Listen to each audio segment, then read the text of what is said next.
September 12 2025 Sushila Karki अन्तरिम सरकारको प्रधानमन्त्रीमा नियुक्त हुने दिन थियो। लामो समय पछाडि देशले यी 3 टाउकेहरूबाट मुक्ति पाउँदै थियो। तर त्यसै दिन डलरको भाउ भने इतिहासकै सबैभन्दा उच्च थियो। नेपाल राष्ट्र बैंककै डेटा अनुसार त्यो दिन 1 डलर 141.82 रुपियाँमा बिक्री भइरहेको थियो। तर अघिल्लो वर्ष यही समय आसपासतिर 1 डलरको भ्यालु 133 रुपियाँ मात्र थियो। त्यसको मतलब एक वर्षमै नेपाली करेन्सीको भ्यालु 6% भन्दा पनि बढीले डेप्रिसिएट भएको छ। तर किन त? In the reason is America र ग्लोबल ट्रेड मार्केटमा युएस डलरको डोमिनेन्स। र अब यसरी नै विश्व बजारमा डलरको डोमिनेन्स बढ्दै जाने हो भने अबको केही वर्षमै 1 युएस डलर बराबर 180 नेपाली रुपियाँ अथवा 200 नेपाली रुपियाँसम्म नै पनि नपुग्ला भनेर भन्न सकिँदैन, जुन नेपालको लागि एकदमै डरलाग्दो कुरा हो। 9 महिना अगाडि हामीले गोल्डको प्राइस 1,60,000 प्रति तोला हुँदै गर्दा अबको एक वर्षभित्रमा सुनको भाउ 2 लाख नाग्न सक्छ है भनेर यो भिडियो बनाएका थियौँ। एक वर्ष पनि नबित्दै 8-9 महिनामै यो कुरा सत्य साबित भयो। अब युएस डलरको केसमा चाहिँ के होला त? 1 डलर बराबर कति नेपाली रुपियाँसम्म पुग्ला त? अनि भर्खरै भएको जेनजी आन्दोलनले यसलाई कसरी प्रभाव पार्ला त? अनि करेन्सीको भ्यालु कति हुन्छ भनेर कसले निर्धारित गर्छ त? र अब यसलाई समाधान गर्न नेपालले प्रयोग गर्नुपर्ने स्ट्राटेजीहरू के छन् त? आउनुहोस् यो सबै बुझ्ने प्रयास गरौँ आजको इनडेप्थ स्टोरीमा। कुनै पनि वस्तु या सेवा खरिद वा बिक्री गर्नका लागि प्रयोग गरिने स्ट्यान्डर्डाइज मनी, चाहे त्यो सिक्का होस् या कागजी नोट वा कुनै डिजिटल मनी नै किन नहोस्, यी सबै कुरालाई एक तरिकाले करेन्सी भन्न सकिन्छ। तर हरेक देशको गभर्नमेन्टले आफ्ना नागरिकलाई कुनै पनि वस्तु वा सेवा खरिद बिक्री गर्नको लागि आफ्नो देशको सेन्ट्रल ब्याङ्कको गभर्नरको साइन भएको युज गर्नु है भनेर निर्देशन दिएको हुन्छ। वेल, अहिले अब डिजिटल पेमेन्ट पनि हुन्छ, तर हामीले यहाँ चाहिँ मेनुअली गर्ने कारोबारको कुरा गर्दैछौँ र यही नै त्यस देशको अफिसियल करेन्सी हुन्छ। र नेपालको केसमा अफिसियल करेन्सी हो नेप्लिज रुपिज। अब नेपाली रुपियाँको इतिहास पल्टाउने हो भने यसको इतिहास 80 वर्षभन्दा पनि पुरानो छ। नेपालको इतिहासमा सर्वप्रथम राजा त्रिभुवनले सन् 1945 अक्टोबर 14मा सदियौँदेखि चलिआएको मोहर सिस्टमलाई रिप्लेस गर्न पहिलो पटक आफ्नो चित्र भएको बैंक नोट्स जारी गरे। समय बितेसँगै देशको इकोनोमिक निडलाई पुरा गर्नका निम्ति नेप्लिज रुपिजको नयाँ अनि ठुलो नोटहरू पनि प्रिन्ट हुँदै गयो। यो समय नेपालको लागि एउटा गोल्डन इरा थियो, किनभने यो समयमा भारत र तिब्बतका व्यापारीहरू आफ्नो सामान बेच्न होस् वा किन्न काठमाडौँ हुँदै जाने गर्थे र as a result Kathmandu valley Bharat र तिब्बतको ट्रेडको लागि ट्रान्जिट हबको रूपमा स्थापित भएको थियो। यसको फाइदा उठाउँदै नेपालले पनि भारत र तिब्बतलाई धान, गहुँ र मकै लगायतका अन्न अनि गलैँचा र ह्यान्डिक्राफ्ट समेत एक्सपोर्ट गर्ने गर्थ्यो। यसबाट काठमाडौँ भ्याली अनि आसपास बसोबास गर्ने मानिसहरूले मनग्गे आमदानी गरिरहेका थिए। यो समयसम्म नेपाली इकोनोमी नर्मल नै थियो। तर ग्लोबल मार्केटमा भने 1945 भन्दा 30 वर्ष अगाडिदेखि नै भुइँचालो आउन सुरु भएको थियो। सन् 1914मा विश्व नै तहस नहस हुने गरी वर्ल्ड वार फर्स्ट भयो। यसले ग्लोबल इकोनोमीमा 2 वटा मेजर चेन्ज ल्यायो। पहिलो त अभियसली युरोपियन इकोनोमी पुरै तरिकाले कोल्याप्स भयो अनि अर्कोतिर युएस नयाँ इकोनोमिक सुपर पावरको रूपमा इमर्ज हुँदै गयो।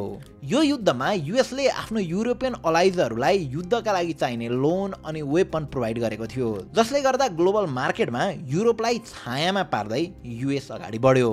पछि 1945मा फेरि अर्को युद्ध भयो, दोस्रो विश्वयुद्ध।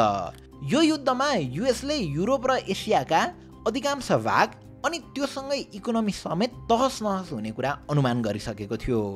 आफूलाई ग्लोबल इकोनोमिक सिस्टमको सेन्टरमा राख्न अनि इकोनोमिक स्टेबिलिटीलाई इन्स्योर गर्न यही समयलाई राइट ठानेर युएसले आफूले धेरै पहिलादेखि नै प्रिजर्भ गरिराखेको ब्रह्मास्त्र निकाल्यो र त्यो थियो द ब्रिटेन वुड्स एग्रिमेन्ट। यो एग्रिमेन्टले 2 वटा फरक संस्थाहरूलाई जन्म दियो, वर्ल्ड ब्याङ्क अनि आइएमएफ।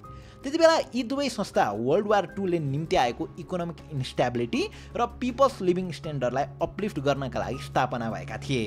आज पनि वर्ल्ड बैंक र IMF अन्तर्राष्ट्रिय वित्तीय लगानी अनि व्यापारिक गतिविधिका लागि दुईवटा बलिया पिलरको रूपमा स्थापित छन्। वर्ल्ड बैंकले आफ्ना सबैभन्दा गरिब मेम्बरलाई लोन दिएर गरिबी घटाएर लिभिङ स्ट्यान्डर्डमा सुधार ल्याउन काम गर्छौँ भन्छ भने IMF यानि कि इन्टरनेसनल मोनिटरी फन्डले फाइनेन्सियल स्टेबिलिटीलाई सेक्युर गराउन अन्तर्राष्ट्रिय बजारलाई प्रोत्साहन र आफ्ना सबै मित्र राष्ट्रमा इकोनोमिक ग्रोथलाई मेन्टेन गराउन काम गर्छौँ भन्छ।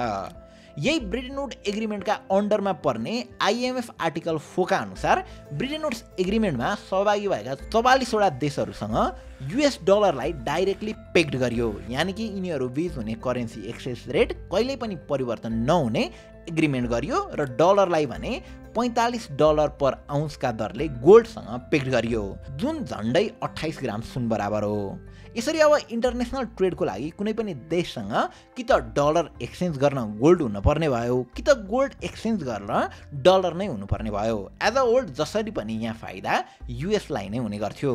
एकतिर पेक्ड सिस्टमको सेन्टरमा US डलर बन्दै गर्दा अर्कोतिर सबैभन्दा बढी गोल्ड रिजर्भ पनि US सँगै थियो र as a result gold dollar standard स्थापित गरियो। अब डलरलाई मात्र गोल्डमा कन्भर्ट गर्न मिल्ने भएकाले ग्लोबल मोनिटरी स्टेबिलिटीको जग बनेको US डलरलाई अब सबै देशले आफ्नो रिजर्भको रूपमा राख्नै पर्ने भयो। अब यसरी डलर ट्रेडको लागि मात्र नभएर इन्टरनेसनल फाइनेन्सको लागि पनि मुख्य उपकरणको रूपमा इस्टाब्लिस्ड भयो। पछि 1971 मा US को गोल्ड सप्लाई ग्लोबल ट्रेडको लागि पर्याप्त नभए पछाडि the Bretton Woods agreement collapse भयो, तर त्यति बेलासम्म US विश्वकै सबैभन्दा ठुलो इकोनोमी बनिसकेको थियो। यसरी ग्लोबल सुपर पावरको रूपमा उदाउँदै गरेको US अनि डलरले अरू देशको इकोनोमी अनि करेन्सीमा पनि डोमिनेन्स देखाउँदै गर्दा नेपाल पनि यसबाट अछुतो हुन सकेन, किनभने नेपाल एउटा इम्पोर्ट डिपेन्डेन्ट कन्ट्री थियो र जति नेपालले अरू देशबाट इम्पोर्ट गर्छ त्यति एक्सपोर्ट गर्न कहिल्यै सकेन, जसले गर्दा नेपालको इम्पोर्ट एक्सपोर्टको दरमा सधैँ ठुलो खाडल हुने गर्छ, जसलाई ट्रेड डेफिसिट भनिन्छ। नेपालले अरू देशहरूबाट फ्युल, गोल्ड, भेहिकल र इलेक्ट्रोनिक आइटम्सहरू धेरै मात्रामा इम्पोर्ट गर्छ र त्यसलाई पे गर्ने माध्यम भनेको US रिजर्भ हो, जसले गर्दा ट्रेड मार्केटमा नेपालले आफूसँग भएको फरेक्स रिजर्भको धेरैभन्दा धेरै सप्लाई गर्नुपर्ने हुन्छ। यसरी अलिअलि गर्दै नेपालसँगको यो रिजर्भ घट्दै जान्छ अनि एट द एन्ड नेपालले थप इम्पोर्ट गर्नका लागि US रिजर्भ नै बाँकी हुँदैन अनि इकोनोमिक कोल्याप्स हुन सक्छ। अघिल्लो आर्थिक वर्षको तुलनामा आर्थिक वर्ष 2081-82 मा मात्र नेपालमा इम्पोर्ट्स 13.25% बढेको छ अनि इम्पोर्ट गर्दै गर्दा नेपालको यो आर्थिक वर्षमा एक्सपोर्ट पनि सुधार नभएको भने होइन, तर सुधार हुँदा पनि नेपालले यो आर्थिक वर्षमै 6% यानि 1,52 अर्ब भन्दा बढीको त व्यापार घाटा खप्नु परेको छ। अब यस्तो समस्या भोगिरहेको नेपालले आफ्नो करेन्सीको भ्यालु स्थिर राख्ने प्रयास नगरेको भने होइन, भविष्यमा आफ्नो करेन्सी झनै विक हुँदै जाने देखेर नेपालले आफ्नो सबैभन्दा ठुलो ट्रेड पार्टनर इन्डियाको इन्डियन रुपीसँग सन् 1993 मा नेपाली रुपीलाई पेक गरेको थियो। फिक्स्ड एक्सचेन्ज रेट पनि भनिने पेक सिस्टममा दुई वा सोभन्दा बढी देशहरूको करेन्सीको एक्सचेन्ज रेट एक समान रहिरहन्छ र नेपाल र भारतको केसमा यो 1 INR = 1.6 NPR भयो।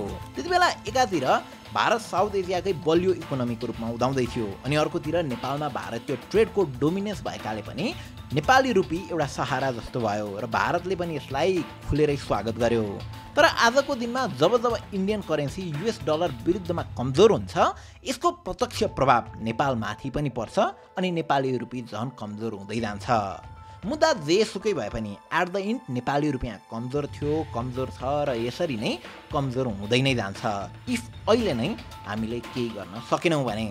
यसलाई 81 बलियो बनाउन त नसकेला, तर हामीले यसलाई स्टेबल गराउन प्रयासहरू भन्ने अवश्य गर्न सक्छौँ, जसका लागि एउटा कुरा गर्न सकिन्छ, अघि हेर्नु 4 हात पछि हेर्नु 12 हात। नेपाललाई आफ्नो करेन्सी बलियो बनाउन छ भने यसले अगाडि र पछाडि दुवैतिर ख्याल गर्नुपर्ने हुन्छ, जसको मतलब इम्पोर्ट एक्सपोर्ट रेसियोलाई सकेसम्म एक समान बनाउने कोसिस गर्न सकिन्छ।